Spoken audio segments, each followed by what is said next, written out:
Walang kita niyan. Dapat hindi mo napapansin. Nakita mo.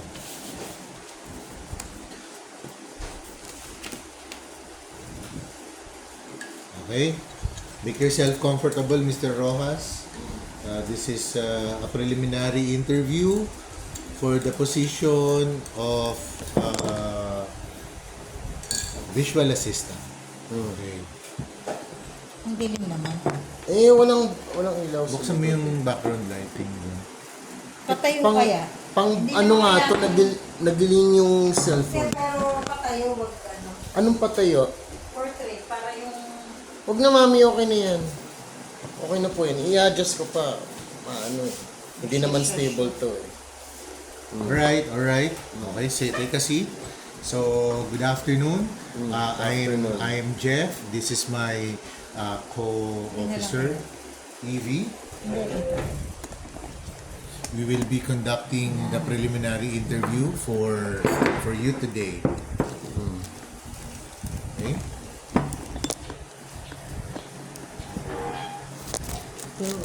Okay. Yun na nga, nagsimula na ako. What do you respond? Good day to you too, to my fellow interviewer, Fellow interviewer? Sensha. Good day to you too. I'm very eager to be here and Very eager. Sige. Huwag ka na magdagdag. Good day, Oo. good day lang. Good day. Natural. Good Sige. morning po. Mamaya na yung feedback. Just record. Alright. Okay. So, thank you for taking the time and meeting us today. I see your resume with me right now. It's okay. But to get things started, can you tell me a little bit about you? What's in the resume? Also, what's not on the resume? okay. I am as of now a graduate of the course of Fine Arts from FEU. As of now, I'm still waiting for my graduation. That will be up to 2024. So that's the only thing that I have keeping me busy right now.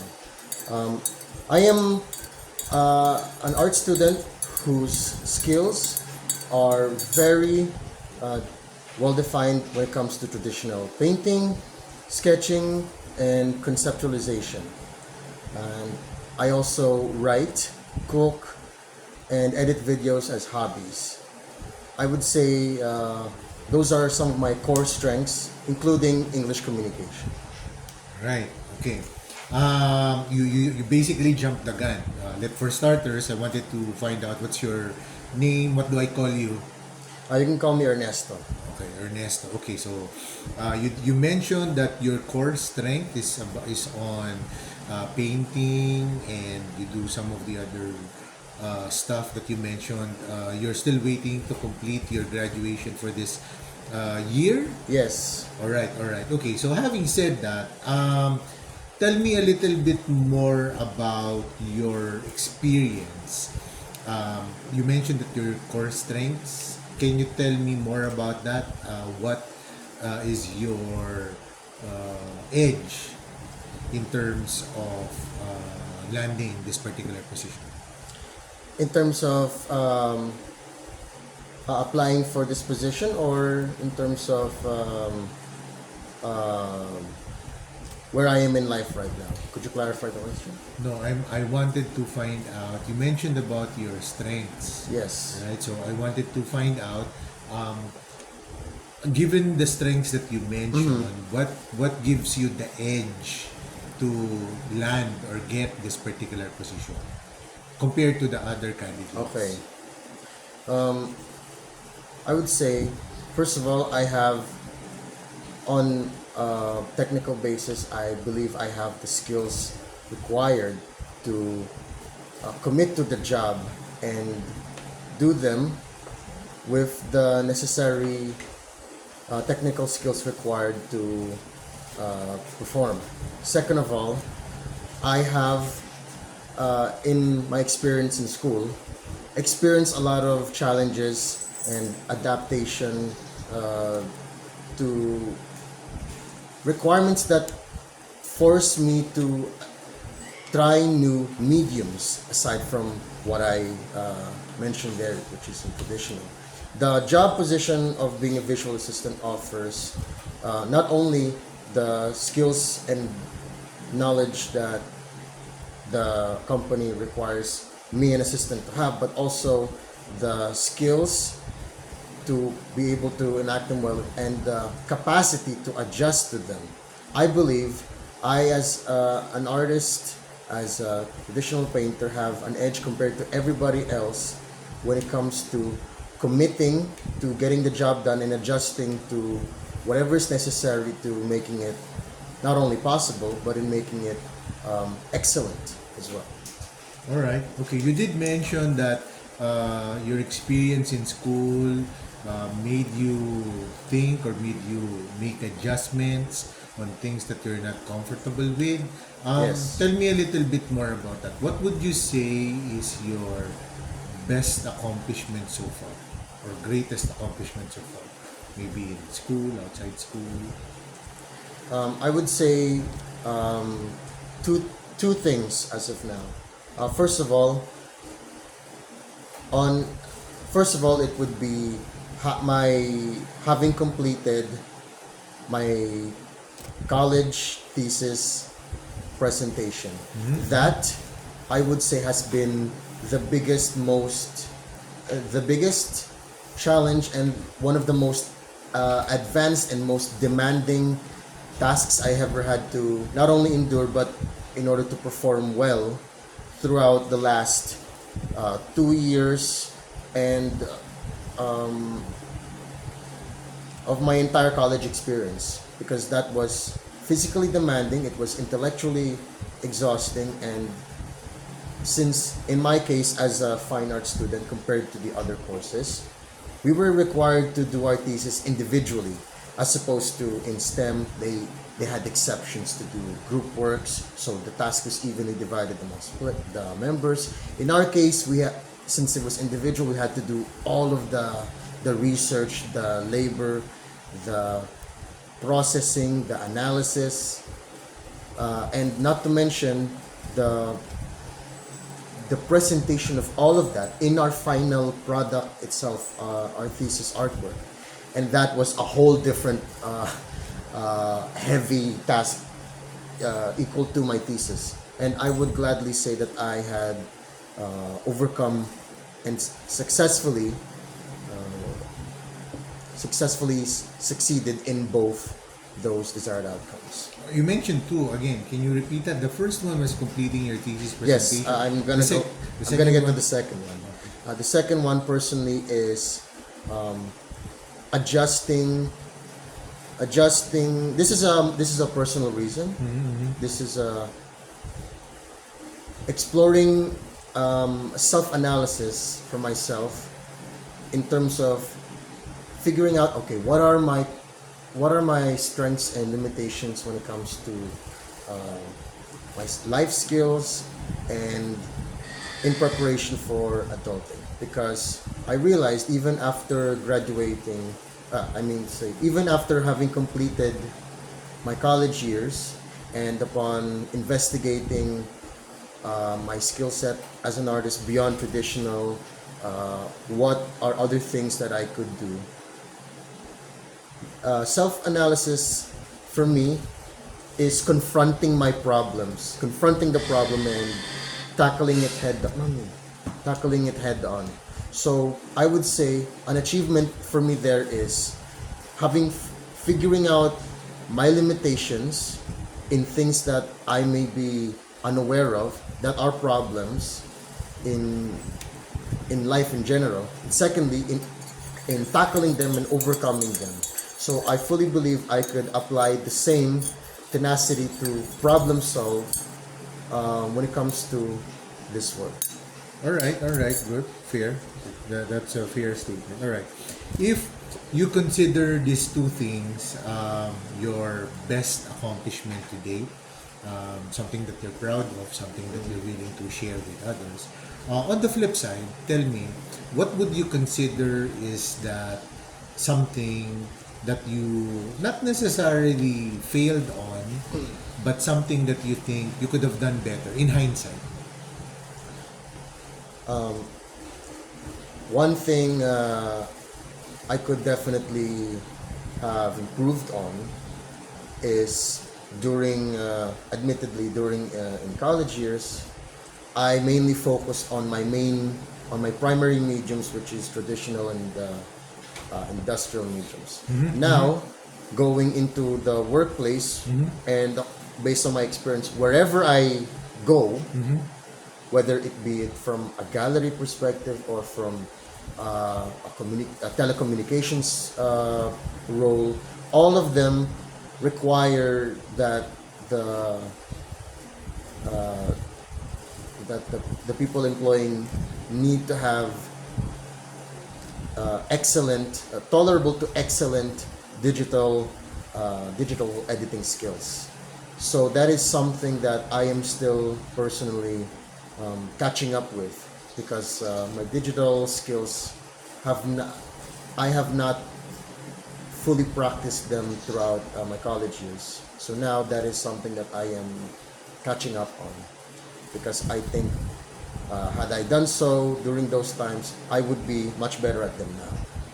All right, so that's a very good point. So since you mentioned that that is something that you think you could have done better in the past, um, and you realize that that thing is something that is in need as of the moment from the different probably job applications that you've got, you're saying that you're still catching up in terms of learning the skill. But as you mentioned, it's something that's already in need. Isn't that something that is call that a black mark to you for hiring you? You don't have the skill set that we need. So how are you planning to overcome that shortcoming?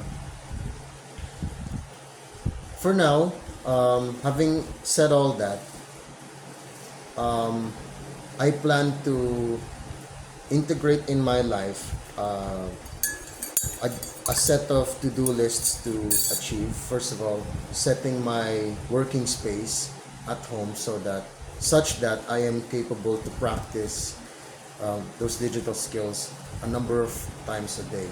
Second of all, if I was in the position of doing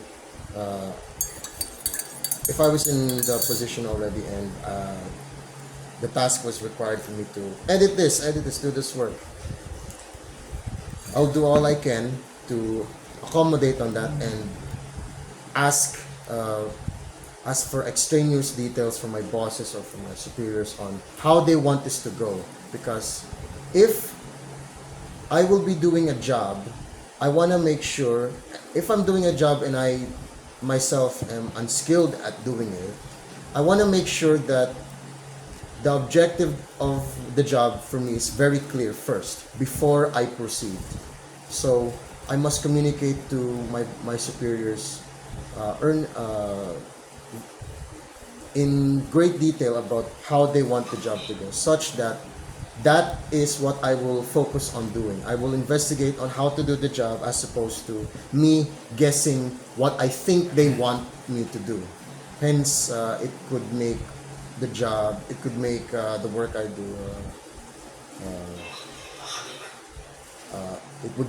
it would be a waste of time if I just do what I think that they would want, as opposed to I inquire precisely how they want the final product to look like, and then do that.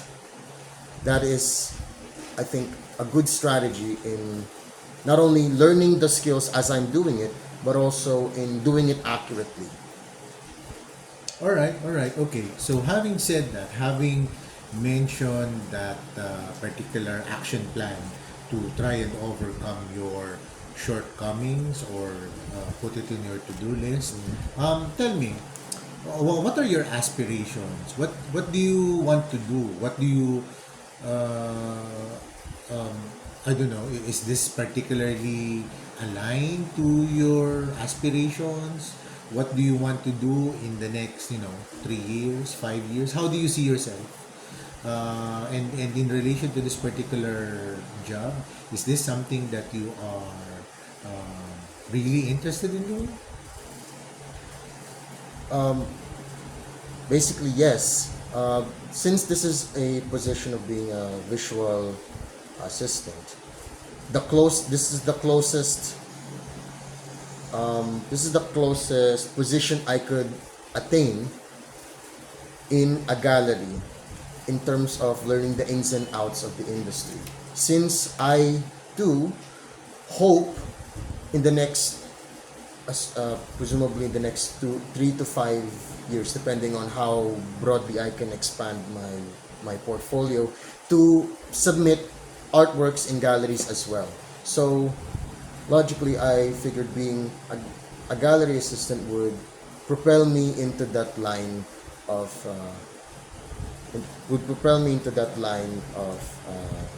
getting close to my goal.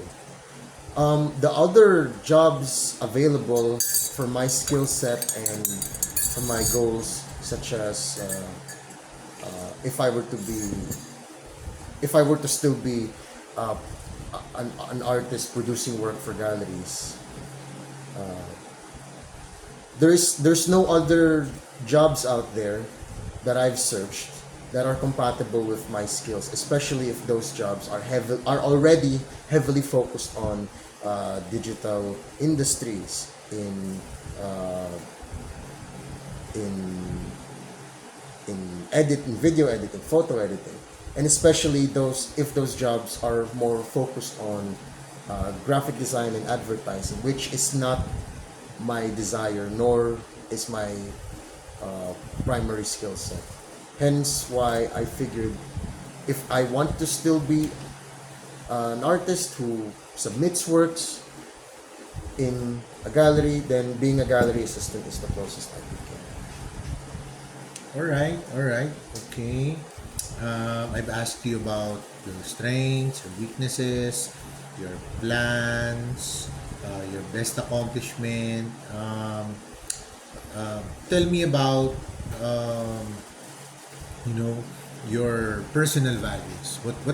What's your personal value? What are you looking for in an organization? I want to ask because I want to see if it's aligned. What we have to offer is aligned with what you're looking for. Yeah, so I heavily value, first of all, I heavily value mastery of one's skills. So when it comes to what I can show in the company, I'm confident of my traditional artist skills as one primary asset. However, having said that, I still have limitations in digital. That is something that is something that I'll have to follow up through. But I will not let it be a limitation in what I can do personally. Second of all, another value of mine is perseverance. I believe myself that I can get through a work so long as I push through it, especially if it's difficult and demanding.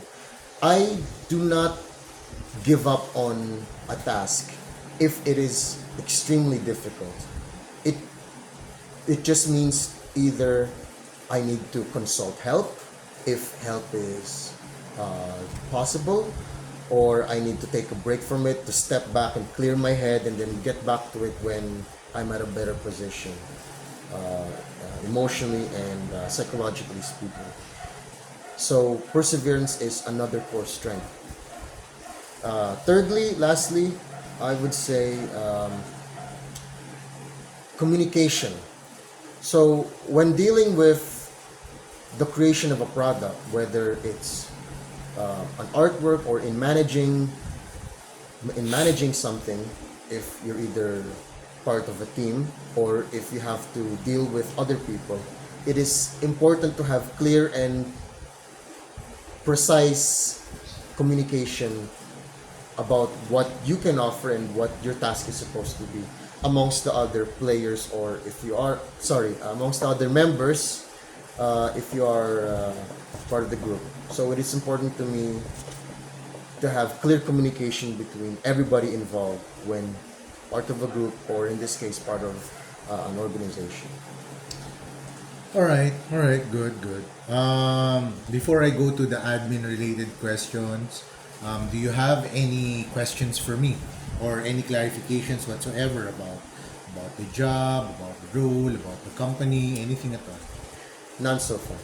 All right, so okay, so sige, mamaya na tayo punta dun sa admin-related questions. Okay, let's do a quick recap of, let's pause there on the interview process kasi puro specific yun, and let's go to the admin related questions later. Mami, ikaw, you have questions? So, okay, so at this point, pag ini-interview kita, I already have an impression in mind na hindi kita hire. Why do you think that is? Because Ikaw, I stated kung- my shortcomings na. Hindi naman. Lahat naman. Oh, that's one. Oh, tama siya doon. What else? I'm not smiling. Yun. Oh, ano pa? Sige. Why? What else?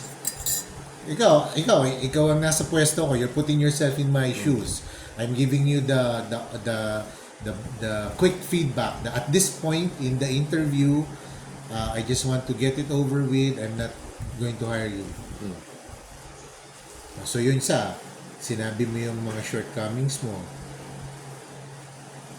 Then number 2, you're not smiling. What else? I don't have gestures. Oh, no, it's okay. Ang dami mong gestures. Alright. Earl, when you are going into an interview, when you are meeting the hiring person, your job is to win him over. Yun yung job mo. To make him like you and to walk away from the situation na happy feeling siya. Happy feeling ako, okay itong tao na to, he will do well in the company, so I'm going to hire him. Secondary lang yung skills. Kasi sabi mo nga, the skills can be learned. Tsaka yung skills mo, hindi naman necessarily enough yan for what's needed in the job. Doon mo talaga matututunan yung skill. But the primary requirement is for me to like you. As a person. As, for me to like you during the interview para at the end of the interview, I'll remember you and I'll recommend you for the next interview or for my boss. Kung tayo palang nag-uusap, ang bigat mo na dalhin, bakit kita i-recommend? So, let me just go through some of the things. The first one, when you tawag dito, start the conversation, smile. Smile ka kagad. Hi sir, good afternoon. Genuine smile kasi hindi ko na you have to win me over. You have to make me feel na chummy tayo. We've known each other for a long time. You're my best friend or you're my best employee and I can trust you and I can, I can have you and I know you have my back moving forward. So dapat yun yung ma-feel ko. Kung ganun ka lang, mabigat ka dalhin, hindi ka nakasmile, so wala. Dapat genuine smile. Hi sir, good afternoon. I'm happy to be here. Hindi, ano sinabi mo kanina? I'm excited. I'm eager to be here. No, you're not eager. You're eager to answer the question. Why are you eager? Nanggigigil ka to be here? You're not nanggigigil to be here. I'm happy. Good afternoon, sir. Thank you for giving me the opportunity to be part of your organization. So, yun. Nakasmile ka palagi. Tapos, yan. Smile. You start with the smile para magaang yung dating. Para, this person look. Tsaka tama yung dapat high energy ka. That's the following question ko. Basic question. Yun yung first basic question. Tell me what's in your resume. Tell me about you. Then, usually, tatanungin nga din yun. Or kahit na hindi niya tanungin, you tell them what's not on your resume, what you like to do on your downtime para usually follow-up question. Sir, yeah, okay. So let me just quickly go through my resume. As you can see, it's still very limited. I have limited experience, but Let me start off with my name. I am Ernesto Rafael Rojas. A current Start ka ulit sa ano. I am Ernesto Rafael Rojas. My friends and family call me Ernesto. I am currently a graduating student of Doon muna sa resume. resume. Kaya nga Yung sabi order ko, ng resume mo.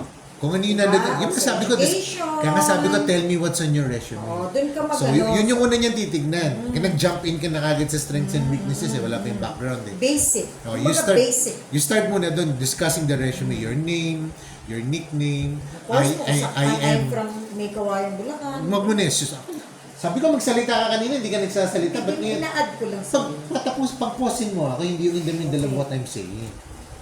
So yun nga, I'm Ernesto Rafael Rojas.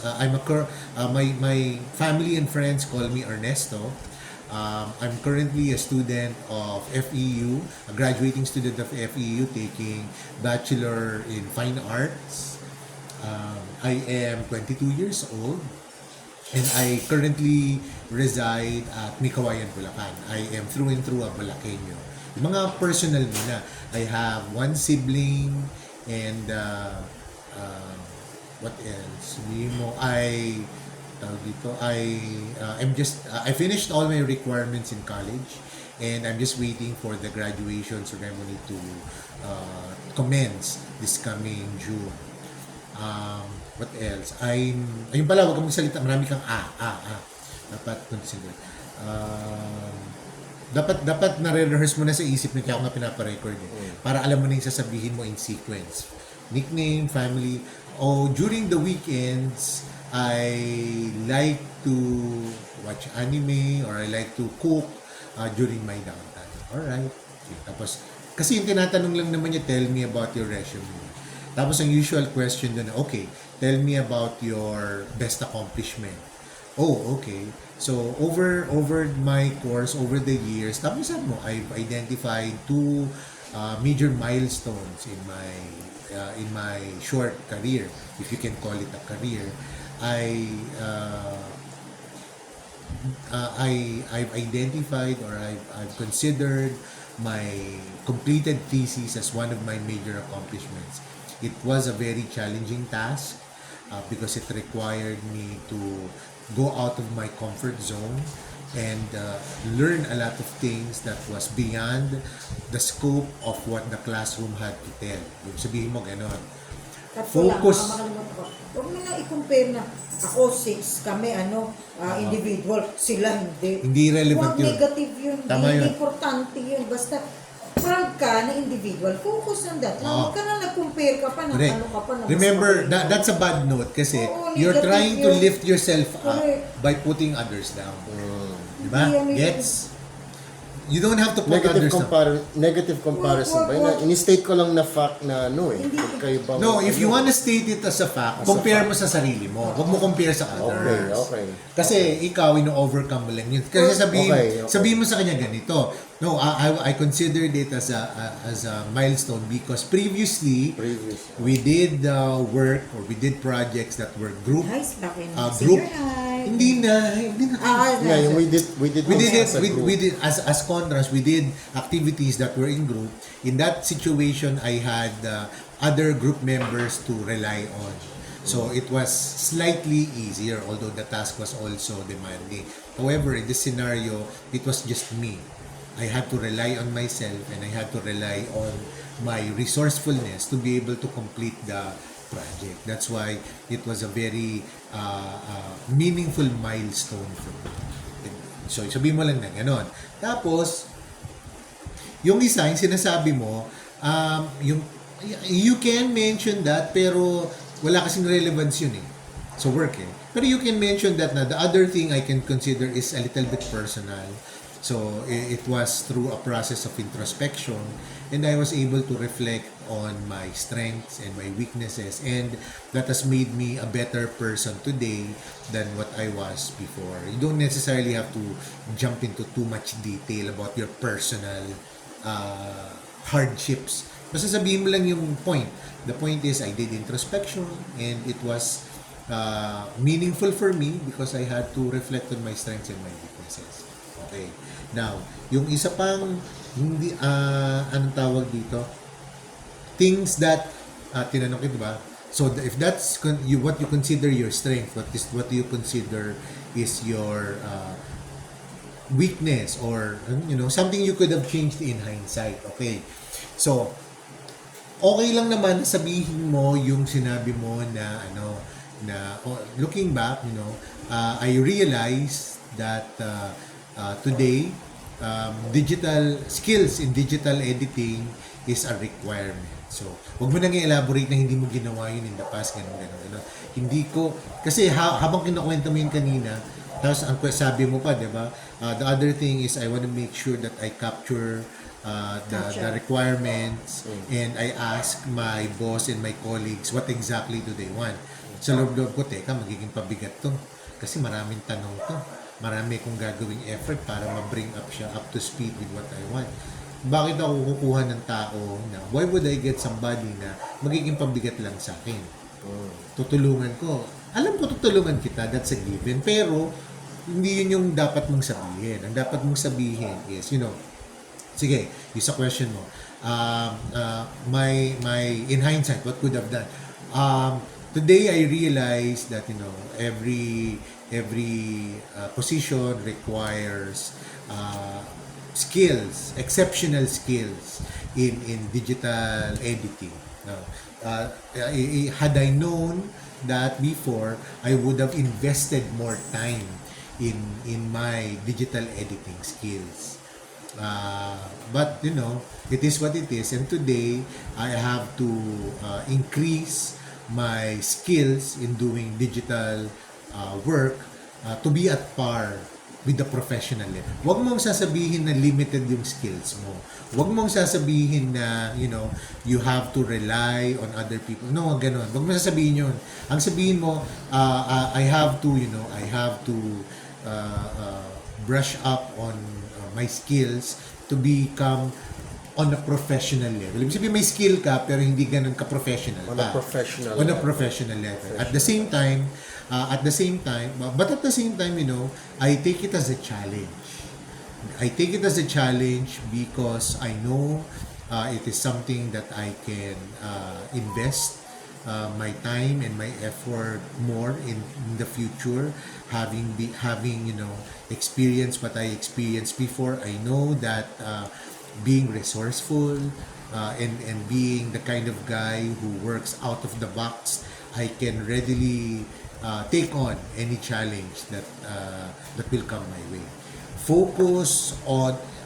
You have to tell them that yes, it is something that you think is your weakness or is something that you think you could have done better, but dapat hindi siya dun sa level na nakaka-debilitate. Okay lang, parang sabihin ko, having one of my weaknesses is the fact that I am too details oriented. Sometimes,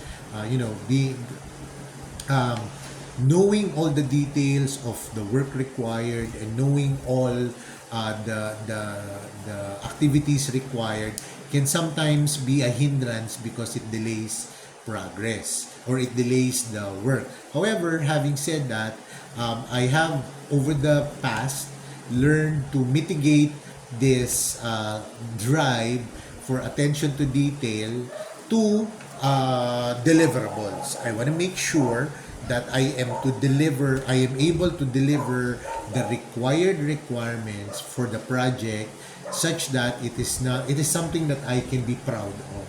I try to be the big picture guy. If there is more time and there's more capabilities, I can apply my attention to details, but for the most part I will be working on the initial requirements first, just to finish the requirement first, then eventually make it better or make ganon. What you have to then when you're telling that, smile, be a little bit lofty or share, pwede mo din ibalik sa kanya. Sir, like magbigay ka ng example, magbigay ka ng common example, depende din sa ikaw, depende din sa question. Like For example, driving like our cars, right? So if the requirement or if the task is to clean the car, we go with the major. We wash the car. We do all the necessary requirements to, to wash the car, clean the windshield, etc. But if we had more time and if we have more opportunity, we can do detailing work. We can clean the nitty-gritty smaller parts of the dashboard, etc., etc. But the primary requirement is to clean the car first. If there's more time, I can go into the nitty-gritty parts. But if the requirement is time constraint, I will do my best to complete the task first. Parang ganon. So you're telling the person that, yeah, your problem is not actually your problem. Kasi your problem is being attention to details kind of guy. Which is good actually, pero nagiging bad siya kasi it's not good if you have limited time. So what you're saying is I try to suppress or curtail my drive for attention to detail, so to get the work done first. But if there's more time later on, I can look at other details. So in your case, ang sinasabi mo, ang shortcoming mo is that you would have wanted to focus some more on digital editing or digital skills.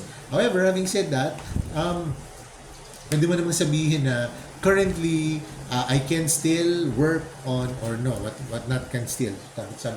Your answer there should be my digital editing skills acumen is tolerable, or it's average lang. It's average, but I am working on finding or being better with it moving forward. So, ganun. Wag mo nang habaan yung kwento mo tungkol dun sa shortcomings mo. Wag mo na ding sabihin yung part na okay lang sabihin mo yung you will clarify the tasks, pero wag mo na sabihin yung ask questions, ganun. Kasi isipin ko, pabigat ka eh. Dapat ang sabihin mo, given the task, I will do my best to work on the requirements and go out, use my resourcefulness and go out of my box, tawag dito, yung my comfort zone, so that I can accomplish the task with minimal supervision. Yun ang hinahanap ng minimal supervision and fastest resolution, the fastest accomplishment, the fastest time I can. So yun.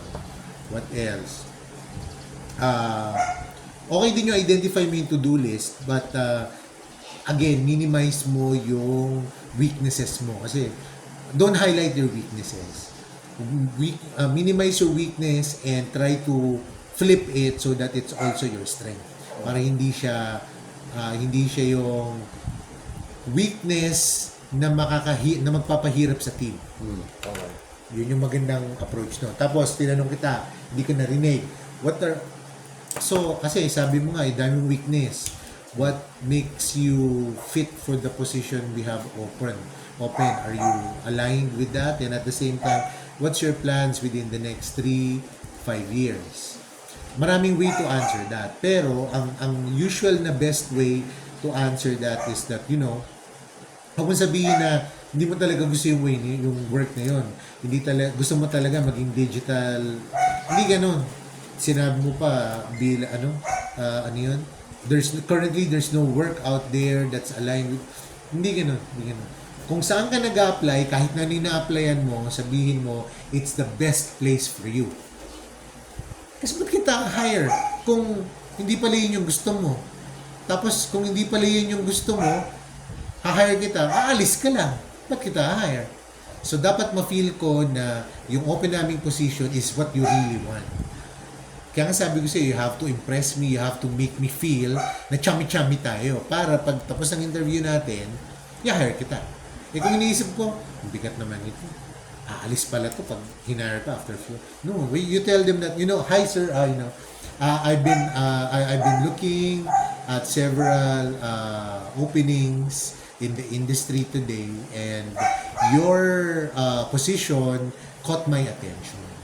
It caught my attention because it aligns with my skill set.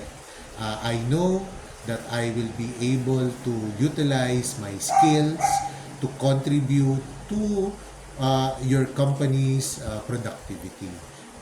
Given the opportunity, if I become a member of your organization, I think that I will be in the best position to utilize my skills and to work with the team so that we can achieve a lot of deliverables and a lot of productivity in the future.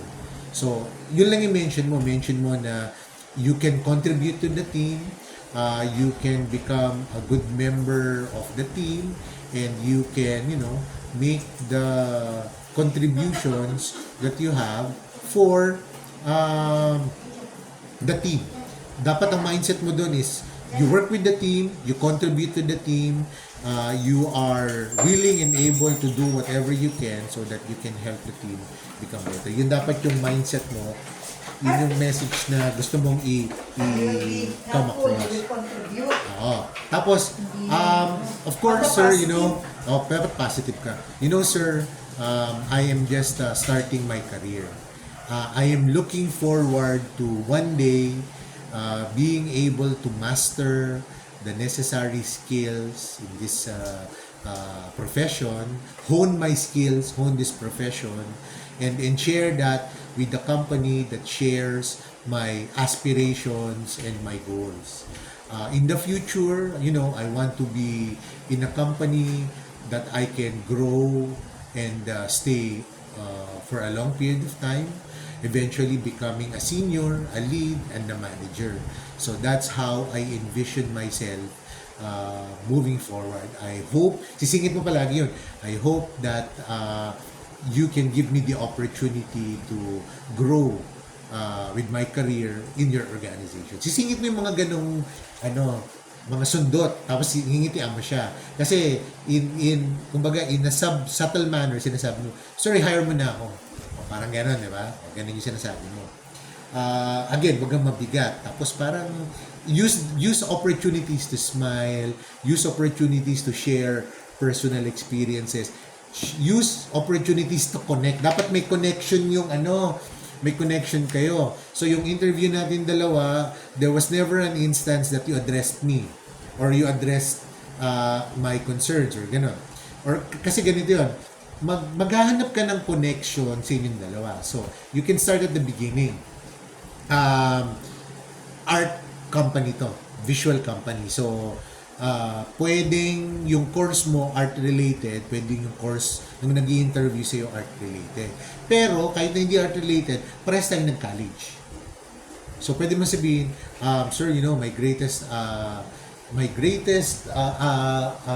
you call that? My greatest achievement or accomplishment was being able to complete my individual thesis. Sir, if you remember in your college days and in my college days right now, di ba lilink mo siya, sir, if you can remember way back in your previous college years, it's almost always difficult, or it's almost always stress driven for us to finish our thesis work. Now, in my case, it was an individual work compared to previous projects that we've done, which was group work in nature. The individual work was more challenging for me because I know, as you can remember, gagamitin ko yung mga ganun phrase. As you can remember, doing our thesis with the limited time frame is very critical, it's very challenging, and it's very demanding. Tapos magkukwento ka. Tapos, inaano mo siya, nire-remind mo siya na, sir, ganito din yung naging experience mo before nung nasa college ka. Parang gano'n. Or kung nung binanggit sa umpisa pa lang din, maghahanap ka ng pag sinabi niya, taga may kawayan ka pa lang, ako din, taga ganito, gano'n. O kaya pag sinabi niya na, taga FEU ka pala, ako, graduate din ako ng FEU, gano'n.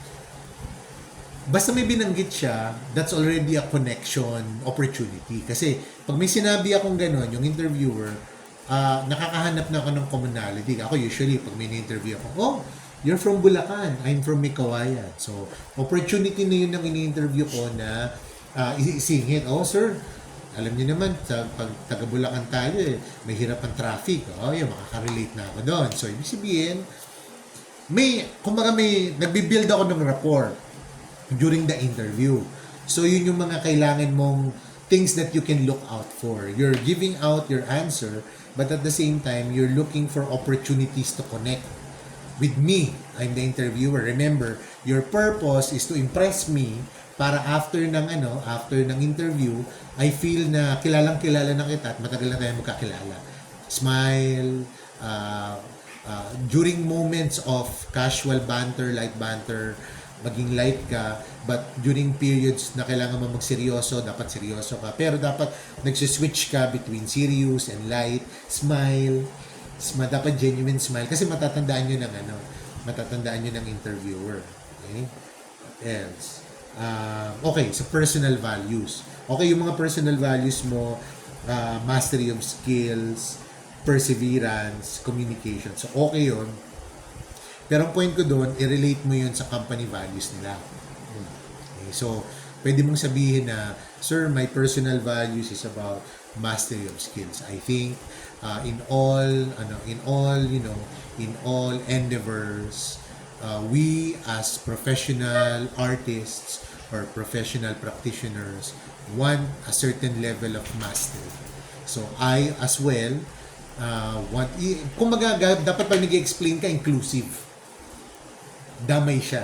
Kasi may isip na, ako din, gusto ko din maging master ng work ko. Parang ganun, di ba? So, in my case, I also appreciate mastery. Okay? Because, explain mo yung sinabi mo. What else? Perseverance. I also realize that, mastery of one's craft is something that is not handed to you on a silver platter. It is something that you have to, grab by the horns and develop over time. And that requires perseverance. Explain mo, ganun. What else? And lastly, communication. Explain, ganun. Alright. So, okay na yun. Pag tinanong ka na, okay, so good. That's all my questions so far. Do you have any questions for me?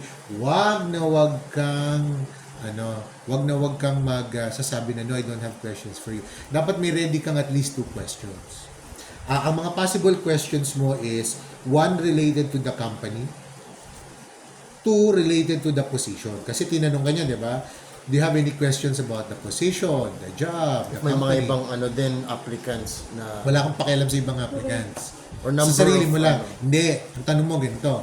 Pag tinanong mo about the company, okay, sir. So, I've heard that this is a good company. So, sir, what made you decide to stay in this company for a long time? company culture. Hayaan mo siyang sumagot nun. Hindi mo kailangan sagutin yung tanong na yun. Bibigyan mo siya ng opportunity na mag-isip din. Kasi gusto din niya naman magkaroon ng good side sa yung company. So, sir. Siya naman ang magbebenta ng company. Bibenta naman niya yung company sa iyo. So, hindi lang ikaw yung, alam mo yun, the purpose of that question is para magkaroon kayo ng banter. Para magkaroon kayo ng connection. Kasi hindi lang ikaw yung sumasagot sa tanong niya, siya din sasagot sa tanong mo. So, pag may communication na ganun, two-way. Hindi, tsaka I think also as an applicant, meron ka rin choice kung gusto mong maging part nun or not. Correct. Hindi yung sila lang. Masyadong one way yun. Ako, Correct. gusto ko bang maging part ng company na to? So, maganda. That's a kumbaga, hindi siya non-confrontational. That's a good question to ask. Okay, sir. So, Learning so sir, you've been here for how many years, sir? Pag sinabi niya, I've been here for 8 years. Okay. That seems to be a good amount of years. So, what made you stay? Yun. Sasabihin niya sa'yo, the compensation is good, the company culture is good, the people, magkukwento na siya. Alright? Okay. Tapos tanongin niya, okay, any other questions? Okay. Another good question to ask is, okay, with the job. So, I'm really interested in the job. So, if I am fortunate enough to land the job, what would be my biggest challenge in being successful with the job? So magkukwento siya sa'yo tungkol sa job. Indirectly, ang tinatanong mo din, okay, one, bakit may opening yung job? Is it something na toxic? Maraming nag-a-apply pero umaalis ka agad? Di ba?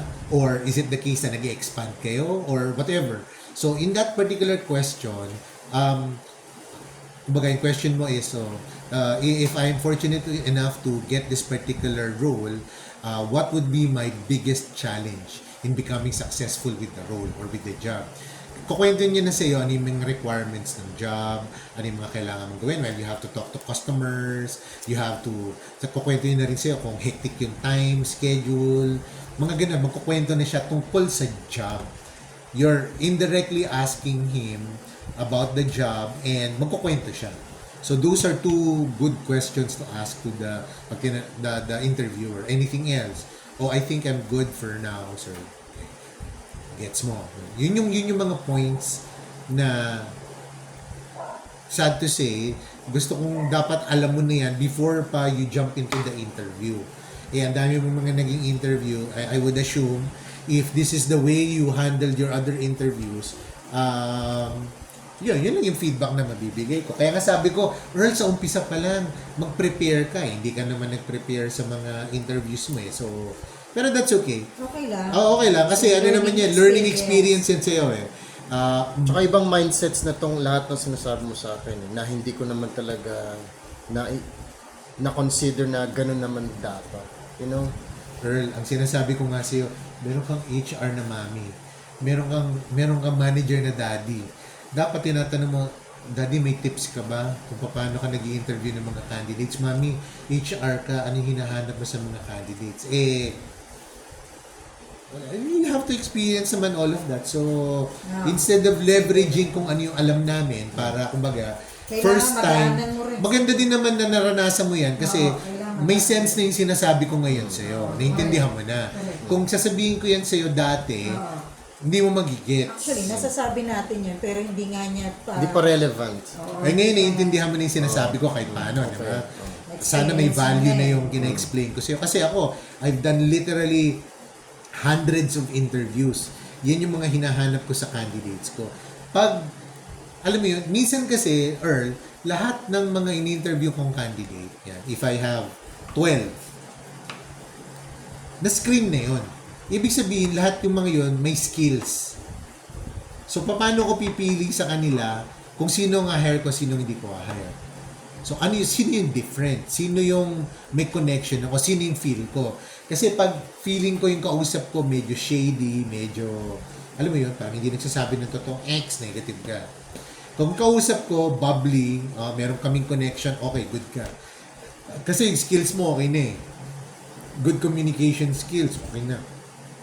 So, tuloy-tuloy na yun. Usually talaga sa interview, lahat kayo possible na eh. Ang hinahanap lang namin yung reason bakit hindi ka kukunin. So, kung hindi kita kukunin, I'm limiting the interview pool from 12, gagawin ko 2 or 3. Yung pinakagusto ko, 2 or 3. Tapos mamimili na lang ako, ito kasi taga-Bulacan to, mas gusto ko to. Ito kasi, may personal biases din yung mga nag-interview. Kaya nga, kailangan, at the beginning of the interview pa lang, you establish that connection. You establish that rapport, smile. Tapos, ikaw yung makakakuha ng favorable bias. Oo. Ibig sabihin ba? yun ang point dun eh, be sensitive dun sa mga cues na bibigay niya yun. So, pag nag-react nga siya ng lugar, taga from Bulacan. My mother is from Bulacan. Yun. Take a note of that, leverage. Fine arts ka pala. So, I'm also from fine arts. Or yung brother ko, fine arts. Ganun. Or yung president ng company, fine arts. Make a mental note of that kasi you can reference that during the interview. Sir, as you know, as a fine arts graduate, or kahit na as a graduate, a college graduate, our biggest challenge is to complete our thesis work. And I was no better, or I had to go through the same challenge. This and that. Alright? What else? Okay, so yun yung mga skills, yung mga other questions. Ano pa ba? May mga other questions pa na tinatanong, like for example, okay, so if we, if we hire you for this particular position, what will you do first in your first week?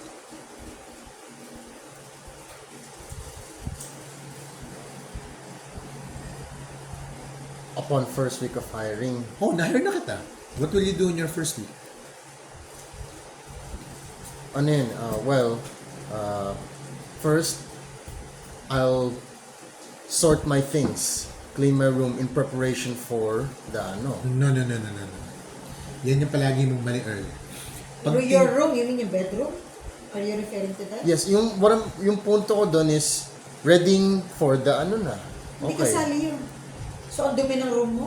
Anong Ngayon, kailangan mo parang nun sa job? lilinisin? Anong kailangan mo sa job? Ano ka na lang? The point is yung preparation lang. And Hindi kasama preparing yun. for ano. Personal mo yun. Ganito, eh. Earl. Pag tinanong ka ng gano'n, pag tinanong ka ng any question related sa work, whether you're already there, okay, you're working, okay. Kagaya nung sinabi mo the other day, so, meron kang co-teammate na hindi nagpa-participate or hindi nagde-deliver, what do you do? Okay. In any question related to the work setting, okay, you have to clarify or you have, ano yung gagawin mo pag sinabi anong gagawin mo? Okay. You have to clarify, ano ba yung iyong JD? Yung job description mo. Is it still part? You have to internalize. Is it part of your job description? Or is it part of, or it's not part of your job description? So in that example, yung question ko na yun, what will you do on your first week?